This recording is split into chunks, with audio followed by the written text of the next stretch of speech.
New details on a decades-old mystery out of Switzerland. The bodies of a couple missing for nearly 75 years have officially been identified. Sa pagkatunaw ng mga glacier at permafrost, iba't ibang kamangha-mangha at kakaibang mga bagay ang natutuklasan. Ang yelo ay hindi lamang isang simpleng frozen na tubig, bagkus ito ay nagsisilbing isang time capsule na naglalaman ng mga lihim mula sa nakaraan. Ang mga yelo ay naglalantad ng mga kwento na nagbibigay liwanag sa ating kasaysayan at kalikasan. Kaya naman sa video na ito, ating aalamin ang 10 pinaka-interesting at kakaibang natuklasan sa loob ng yelo na magbibigay sa atin ng mas malalim na pag-unawa sa mundo noong mga nakaraang panahon. Kaya tara at tuklasin natin ang mga lihim na nakatago rito. Number 1. Otzi the Iceman. Si Otzi the Iceman ay isang mummified na katawan na natagpuan sa Similaun Glacier sa Ötztal Alps sa pagitan ng Italy at Austria noong September 19, 1991. Ang katawan ni Otzi ay tinatayang mula pa noong 3,300 before Common Era, kaya't itinuturing siyang isa sa pinakamatandang natural na mummy na natuklasan. Ang kanyang katawan ay mayroong higit sa 60 tattoos. Karamihan ay mga linya at krus na posibleng ginamit bilang bahagi ng isang sinaunang therapeutic practice.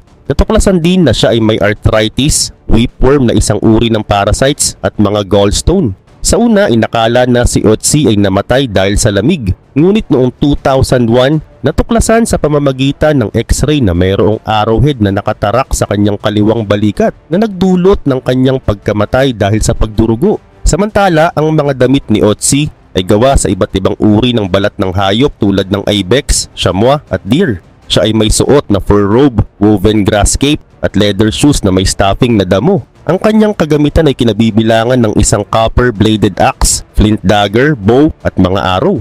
Ang mga pag-aaral sa kanyang katawan at mga natagpuang halaman sa paligid niya ay nagpapakita na ang kanyang huling mga araw ay puno ng kaguluhan at karahasan. Natagpuan din ng mga bakas ng dugo ng 4 na iba pang tao sa kanyang kagamitan na nagpapahiwatig ng posibleng labanan bago siya namatay. Samantala, tinatayang ang kanyang huling mga kinain ay mushroom, slowberry at mga buto ng ibex. Ang mga ito ay natagpuan sa kanyang tiyan at bituka na nagbibigay ng idea sa kanyang food diet at pamumuhay. Ang mga natuklasan kay Otzi ay nagbibigay ng mahalagang impormasyon tungkol sa pamumuhay ng mga tao noong Neolithic period at nagpapakita ng kakaibang sulyap sa sinaunang kasaysayan. Ang kanyang katawan ay naging daan upang masulyapan ang nakaraan na nagpapakita ng mga kaalaman sa aspeto ng medikal, teknolohiya at pang-araw-araw na buhay ng mga sinaunang tao. Ang kanyang kwento ay patuloy na nagbibigay inspirasyon at kaalaman sa mga mananaliksik at mga mahilig sa kasaysayan na nag-aalok ng isang natatanging koneksyon sa ating sinaunang mga ninuno. Number 2, Giant Egg. Isa sa mga pinakakakaibang natuklasan sa ilalim ng yelo sa Antarctica ay ang tinatawag na The Thing na isang higanteng itlog na natagpuan noong 2011 ng mga Chilean scientists. Ang itlog na ito ay natuklasan sa isang fossil na mukhang deflated na football at halos isang dekada itong hindi napag-aralan sa National Museum of Natural History ng Chile. Noong 2020, natuklasan ng mga mananaliksik mula sa University of Texas sa Austin na ang fossil na ito ay isang higanteng itlog na may malambot na shell mula pa noong 66 million years na ang nakalipas. Ang itlog na ito ay may sukat na higit sa 11 by 7 inches na siyang pinakamalaking soft shell egg na natuklasan at pangalawang pinakamalaki na itlog ng anumang kilalang hayop. Ang itlog ay pinaniniwala ang galing sa isang extinct na higanteng marine reptile tulad ng isang mosasaur. Ang natuklasang ito ay nagpapakita ng kakaibang laki at istruktura ng itlog na hindi katulad ng mga itlog ng dinosaur, kundi mas katulad ng itlog ng mga lizard at ahas. Ang natuklasang ito ay hindi lamang kakaiba dahil sa laki nito, kundi dahil din sa mga implications nito sa pag-unawa natin sa mga sinaunang hayop at kanilang mga reproductive na gawi. Ang itlog na ito ay nagbibigay ng bagong pananaw sa mga posibilidad ng reproductive strategies ng mga sinaunang marine reptiles na nagpapakita na maaring naglalagay sila ng mga itlog sa mga lugar na malayo at ligtas mula sa mga predator. Ang natuklasang ito ay isang mahalagang kontribusyon sa paleontology at nagbibigay ng bagong impormasyon tungkol sa buhay sa panahon ng Cretaceous. Ang kakaibang itlog na ito ay patunay ng mga hindi pa natutuklasang misteryo na nakatago sa ilalim ng yelo ng Antarctica, na patuloy na nagbibigay ng mga bagong kaalaman at pag-unawa sa ating kasaysayan at ebolusyon. Number 3, Viking Artifacts. Maraming kamangha-manghang Viking artifacts ang natuklasan sa ilalim ng yelo, lalo na sa mga lugar tulad ng Lendbrin Pass sa Norway. Ang mga natuklasang ito ay nagbibigay ng mahalagang impormasyon tungkol sa pang-araw-araw na buhay ng mga Viking at kung paano sila nabuhay sa matinding lamig ng kanilang kapaligiran. Maraming palaso mula sa iba't ibang panahon, kabilang ang mga mula pa noong 500 after death ang natagpuan. Ang ilan sa mga ito ay may mga bone arrowheads na nagpapakita ng kanilang kasanayan sa paggawa ng mga armas. Bukod dito, natagpuan din ang mga kasuotan tulad ng isang 3,300 years old na sapatos na gawa sa balat ng hayop at 1,000 na taong gulang na woven mitten na nagpapakita ng kanilang kakayahan sa paggawa ng mga damit na angkop sa malamig na klima. Hindi rin mawawala ang mga kasangkapan tulad ng isang kutsilyo mula sa Viking Age at isang 1,500 years old na kutsilyo ng isang hunter na nagpapakita ng kanilang kasanayan sa paggawa ng mga gamit na pang-araw-araw. Mayroon ding mga kagamitan sa pagtahi tulad ng isang kahoy na karayom na mula sa panahon ng Viking na nagpapakita ng kanilang kasanayan sa pananahi. Natagpuan din ang mga kagamitan sa paglalakbay tulad ng isang 1,300 years old na ski na may buo pang binding at isang 4,000 years old na arrow mula sa Stone Age na nagpapakita ng kanilang kakayahan sa paglalakbay sa yelo at snow. Bukod pa rito, natagpuan din ang mga pambahay na bagay tulad ng mga kagamitan sa kusina tulad ng isang kahoy na whisk na maaring ginamit din bilang tent peg at isang maliit na lalagyan na gawa sa birch bark na nagpapakita ng kanilang kasanayan sa paggawa ng mga gamit sa pang-araw-araw. Ang mga artifact na ito ay hindi lamang mga bagay na ginagamit sa pang-araw-araw na buhay, kundi ang pagpapakita rin ng kanilang kultura at teknolohiya. Ang mga natuklasang ito ay nagbibigay ng mahalagang impormasyon tungkol sa pang-araw-araw na buhay ng mga Viking at kung paano sila nabuhay sa matinding lamig ng kanilang kapaligiran. Number 4, Incan Mummies. Ang mga Incan mummies, partikular na ang mga natagpuan sa mataas na bundok ng Andes, ay ilan sa mga kakaibang natuklasan sa loob ng yelo. Ang mga mummies na ito ay karaniwang mga bata na isinakripisyo sa ritual na tinatawag na kapakotsa, na isang seremonya upang magbigay alay sa mga Diyos ng bundok para sa proteksyon, ulan at masaganang ani. Isa sa mga pinakasikat na natuklasan ay si Juanita, na kilala rin bilang Inca Ice Maiden. Natagpuan siya noong 1995 sa Mount Ampato sa Peru. Si Juanita ay isang batang babae na tinatayang nasa edad 12 hanggang 15 nang siya ay isinakripisyo. Ang kanyang katawan ay napreserba ng maayos, pati na ang kanyang mga organs at ang laman ng kanyang tiyan. Ayon sa mga pag-aaral, siya ay nasa mabuting kalusugan bago ang kanyang kamatayan at posibleng galing sa isang maharlikang pamilya dahil sa kalidad ng kanyang mga damit at sapatos. Ang mga Incan mummies ay natagpuan sa may altitude na umaabot sa 22,000 feet na nagpapakita ng dedikasyon ng mga Inca sa kanilang mga ritual. Ang mga katawan ay karaniwang nakaupo sa isang posisyon na parang nagdarasal na may mga kamay na nakayakap sa kanilang mga tuhod.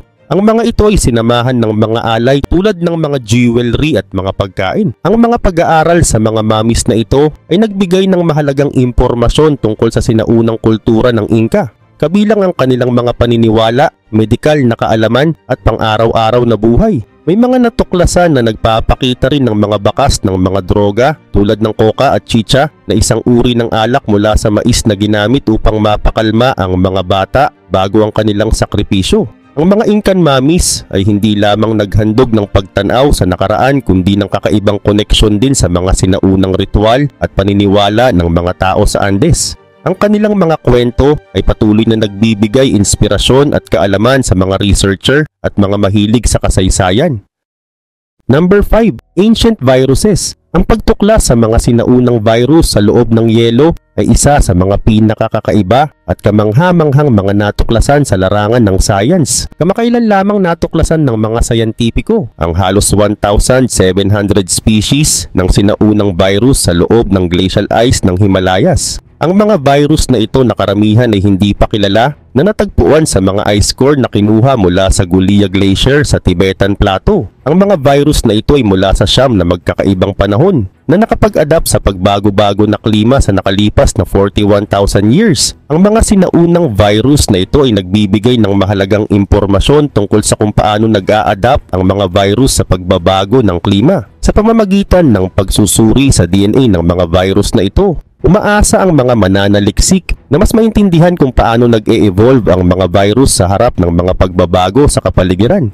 Ang mga natuklasang ito ay nagpapakita na ang mga virus ay maaring mag-survive sa loob ng libo-libong taon sa ilalim ng yelo na nagbibigay ng bagong pananaw sa kakayahan ng buhay na umangkop sa matinding kondisyon. Bukod sa Himalayas, natuklasan din ang mga sinaunang virus sa permafrost ng Siberia. Ang mga virus na ito ay nagdudulot ng pangamba na maaring magkaroon ng epekto sa kalusugan ng tao habang patuloy na natutunaw ang mga yelo dahil sa climate change. Gayunpaman, karamihan sa mga natuklasang virus ay nag-i-infect lamang ng mga bakterya at hindi ng mga tao o hayop. Ang mga natuklasang ito ay nagbibigay ng mahalagang impormasyon hindi lamang tungkol sa nakaraan, kundi pati na rin sa potensyal na epekto ng mga sinaunang virus sa kasalukuyan at hinaharap. Ang pag-aaral ng mga sinaunang virus ay patuloy na nagbibigay inspirasyon sa mga sayantipiko na magpatuloy sa kanilang pag-aaral at pagtuklas ng mga bagong kaalaman tungkol sa ating mundo at sa mga nilalang na naninirahan dito.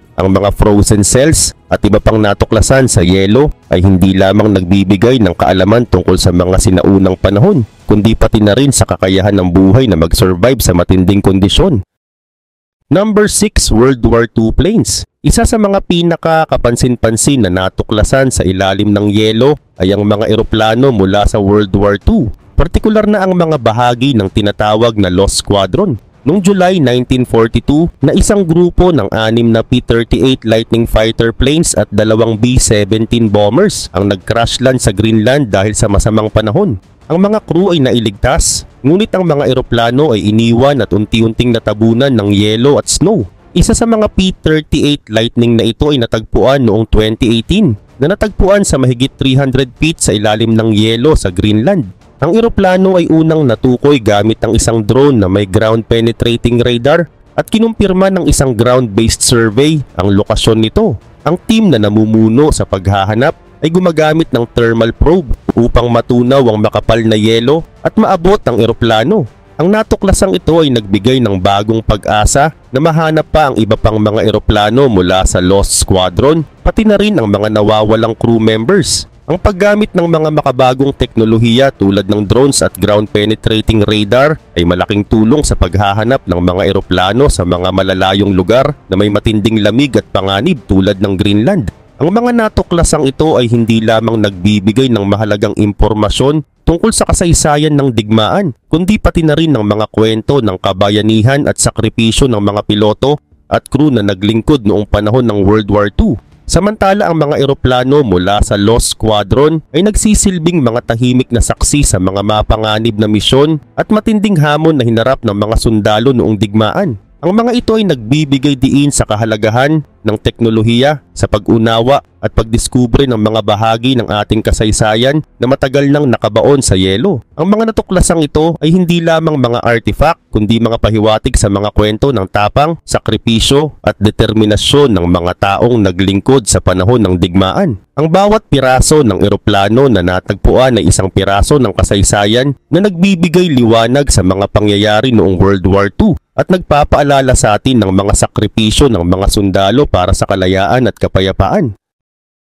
Number 7. Iron Age Sandal. Noong August 2019, isang hiker sa Norway ang nakatagpo ng isang lumang leather sandal na nakausli mula sa yelo sa Horse Ice Patch sa Opland. Agad niyang ipinadala ang mga larawan at ang GPS coordinates ng sandal sa Secrets of the Ice, isang programa sa glacial archaeology. Ang sandal ay tinatayang ginawa noong 4th century Common Era na mga 1,700 years na ang nakalipas ayon sa radiocarbon dating. Ang disenyo nito ay kahalintulad ng Roman Carbatina style na popular sa Europe noong panahong iyon. Ito ay gawa sa rawhide at isinusuot kasama ng wool wrappings o medyas na gawa sa tela o balat ng hayop upang malabanan ng lamig. Ang disenyo nito ay nagpapakita ng mga elemento ng fashion na karaniwan sa kontinente noong panahong iyon. Ito ay nagbibigay ng bagong pananaw sa kung paano naglalakbay ang mga tao sa Norwegian landscape noong Iron Age.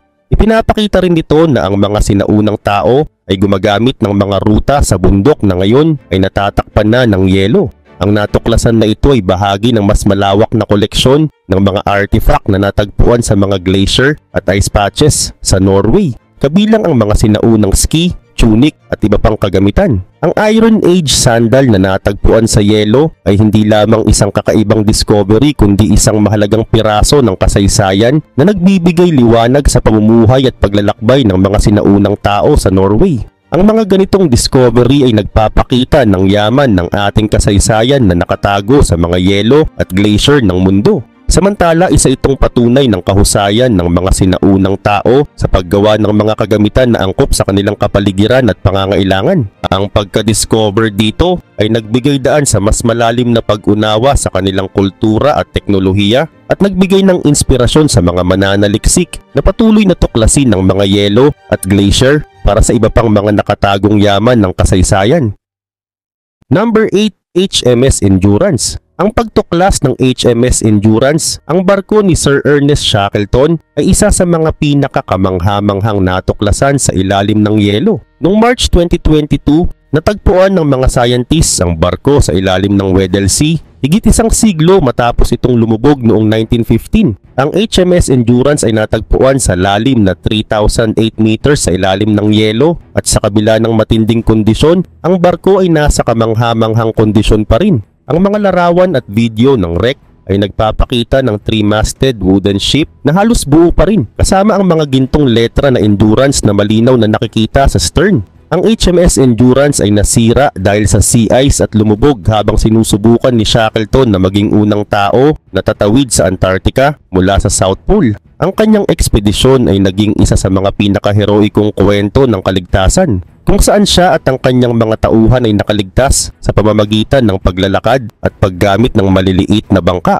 Ang proyekto upang hanapin ang nawawalang barko ay pinangunahan ng Falklands Maritime Heritage Trust gamit ang isang South African icebreaker at mga remotely operated submersibles. Ang misyon ay nagtagumpay sa kabila ng mga hamon ng patuloy na paggalaw ng sea ice, mga blizzard at napakababang temperatura. Ang pagkakatuklas ng Endurance ay hindi lamang isang technical na tagumpay kundi isa ring makasaysayang milestone. Ang barko ay itinuturing na isang monumento sa ilalim ng International Antarctic Treaty at hindi maaaring galawin.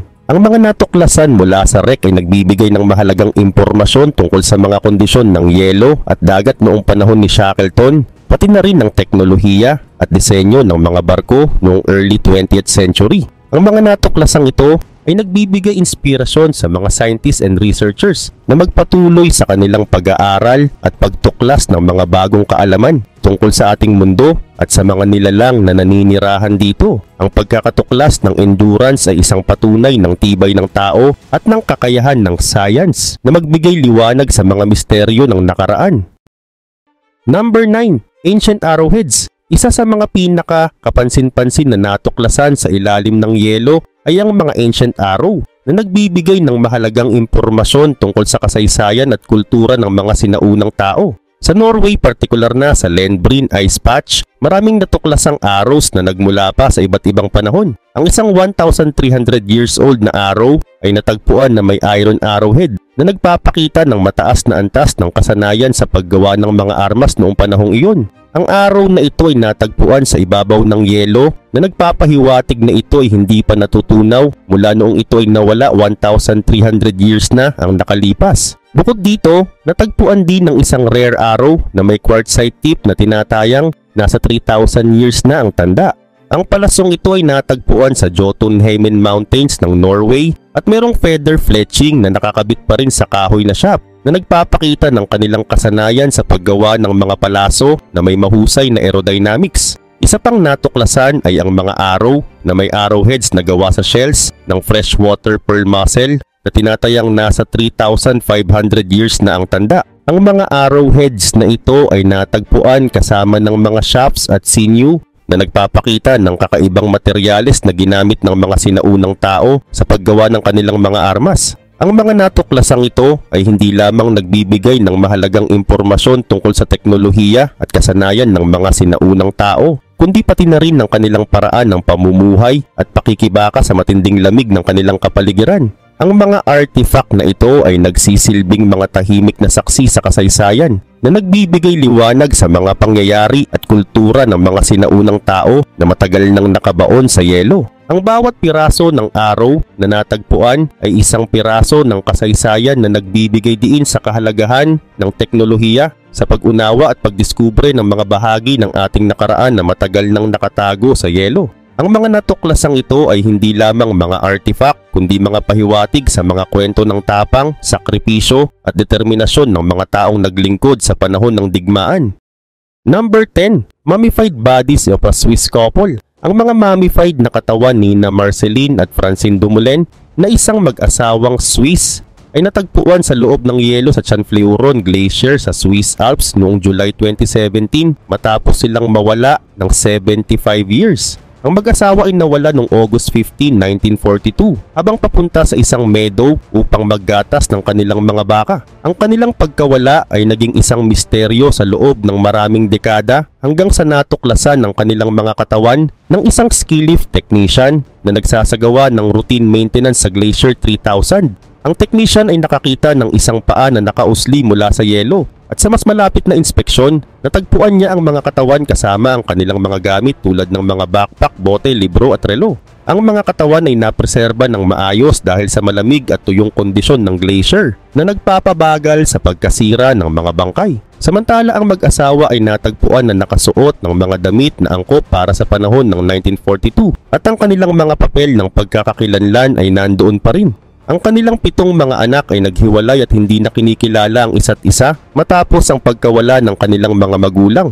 Ang pagkakatuklas sa mga katawan ay nagbigay ng pagkakataon sa kanilang mga anak na magbigay ng tamang libing para sa kanilang mga magulang na kanilang hinintay ng higit sa 7 dekada. Ang natuklasan na ito ay hindi lamang nagbigay ng kasagutan sa isang matagal ng misteryo, kundi pati na rin ng kakaibang sulyap sa kasaysayan. Ang mga katawan ng mag-asawa ay isang patunay ng epekto ng pagbabago ng klima dahil ang pagkatunaw ng mga glacier ay naglalantad ng mga bagay na matagal nang nakabaon sa yelo. Ang kanilang kwento ay isang paalala ng mga panganib ng paglalakbay sa mga bundok at ang tibay ng mga tao sa harap ng trahedya. Ang mga natuklasan sa loob ng yelo ay nagbibigay ng mahalagang impormasyon tungkol sa kasaysayan at kultura ng mga sinaunang tao. Ang mga ito ay nagpapakita ng kanilang mga ritual, teknolohiya at pamumuhay na nagbibigay ng kakaibang koneksyon sa ating sinaunang mga ninuno.